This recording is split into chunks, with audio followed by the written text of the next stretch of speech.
B. Airbnb joining the S&P 500, would I buy fractional shares? I gotta take a look at their financials right now, but from a business perspective, I'm not 100%. I have enjoyed my experiences staring at Airbnbs. So I'm gonna. So I don't think Airbnb is necessarily a bad business, but my question is, how investable is it? Because they've got they've had growth in the past, in recent years, of course, right? But I mean, and I don't know if anybody else has noticed this, but the short-term rental market in a lot of areas that people want to, use short-term rentals, it's really saturated in some areas. Yeah. And it's getting to the point where a lot of local governments view Airbnbs as a nuisance and are trying to regulate them. Can I tell a story? It's a crazy story. It involves Airbnb too.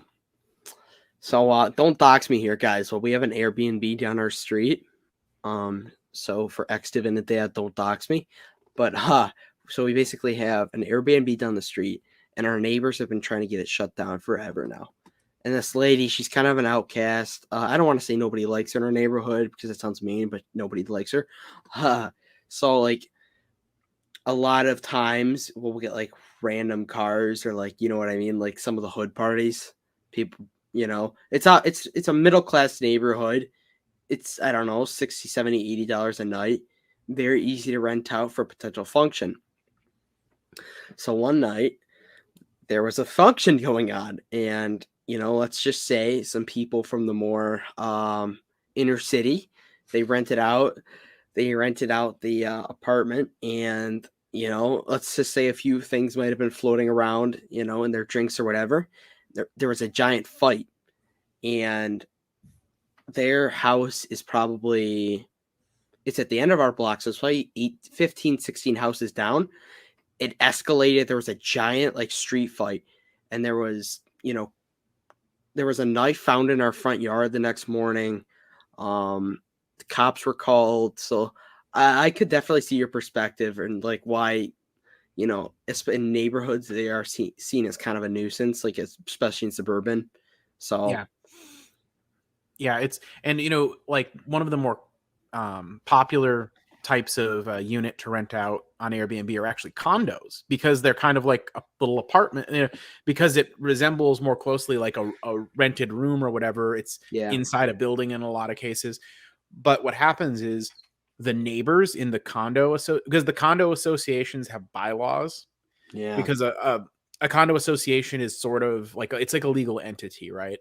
Yeah. And the board of the condo association can ban rentals, or specifically short-term rentals, if like they can get like enough of the owners on board. And then if you happen to own a condo just specifically to rent it out on Airbnb, you can get screwed basically by the condo board.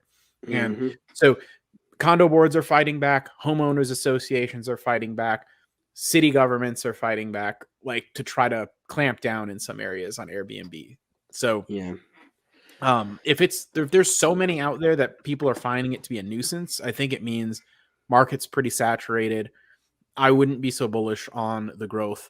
Like say 3, 4, 5 years from now, I would say they're probably not growing at the rate they are today. Yeah. And for me, like my portfolio, like I'm not particularly like, something's got to be really good for me to like add anything new to my portfolio. I already have a lot of positions. Like I would say the only thing I'm really looking at like seriously right now, UNH, it hasn't hit my price target that I like to get it at. So yeah, if it was. Thank you for tuning into the Cash Flow Kings. If you appreciate this type of content, it would mean so much to us if you could hit that subscribe button for us.